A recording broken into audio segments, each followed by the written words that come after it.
Ali McGraw was once the very image of Hollywood innocence, the luminous young actress whose performance in Love Story defined a generation and made her an overnight symbol of romance, yet behind the camera her real life was far more complex and painful than any role she played.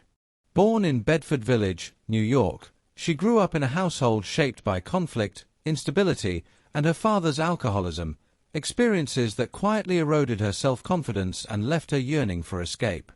That escape came through modeling and fashion, where legendary editor Diana Vreeland recognized her unique presence and helped guide her toward film, leading to her breakout role in 1969's Goodbye Columbus.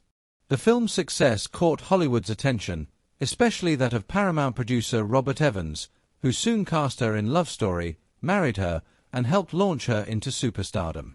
Released in 1970, Love Story became a cultural phenomenon, grossing over $100 million worldwide and cementing McGraw as a leading lady, while her personal life appeared equally perfect with a powerful husband and the birth of their son Joshua.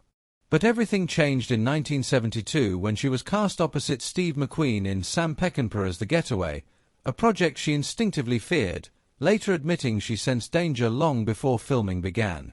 McQueen, already a global icon known as the King of Cool, radiated rebellion, intensity, and charisma shaped by a troubled childhood, and their chemistry was immediate and overwhelming. Despite being married, McGraw was swept into an affair that quickly became Hollywood's most talked-about romance, fueling box office success while detonating her private life. By the end of 1972, she divorced Evans, shocking the industry, and in 1973 she married McQueen, stepping into what appeared to be a glamorous fairy tale but soon revealed itself to be a life defined by control and sacrifice. McQueen insisted on a prenuptial agreement and demanded she give up acting entirely, and at the height of her fame, driven by fear of losing him, McGraw walked away from her career. Life in Malibu initially seemed idyllic, but behind closed doors McQueen's deep insecurities and jealousy surfaced, rooted in abandonment and emotional scars from childhood. He monitored her closely while openly flirting and engaging in affairs himself, and McGraw, isolated and increasingly trapped, transformed herself into a full-time homemaker, raising her son and centering her existence around McQueen's needs. As his substance abuse worsened, she too began struggling with alcoholism, and what began as intense passion slowly devolved into suspicion, silence, and emotional erosion.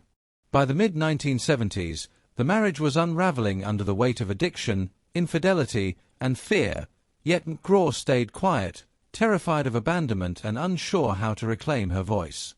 By 1977, she reached a breaking point and told McQueen she wanted to return to acting, a declaration of identity as much as career, only to be met with a cold ultimatum that confirmed her deepest fear: her choices had never truly mattered. Determined to survive, she accepted a role in Convoy, making reconciliation impossible, and in 1978 their marriage ended after 5 turbulent years.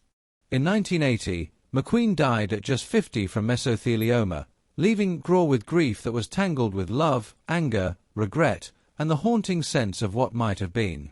Still struggling with addiction and fading from Hollywood spotlight, she eventually reached a breaking point in the early 1990s and entered treatment at the Betty Ford Center, confronting not only alcoholism but the emotional wreckage of her past. Her 1991 memoir Moving Pictures laid bare her childhood trauma, lost career, and painful relationships, resonating deeply with readers, and in 1994 she left Hollywood entirely for Santa Fe, New Mexico, where she embraced a quieter life devoted to sobriety, spirituality, and healing. There, far from fame, Ali McGraw rebuilt herself, achieving more than 3 decades of sobriety, rediscovering creativity, and choosing independence over sacrifice. Now in her mid-80s, she speaks honestly about Steve McQueen without romanticizing the pain, acknowledging both the extraordinary love and the devastating cost, insisting she was not a victim but a participant who learned hard truths. No longer just the girl from Love Story, Ali McGraw stands as a survivor of fame, heartbreak, addiction, and loss, a woman who finally reclaimed her voice and chose truth, peace, and self-respect over illusion.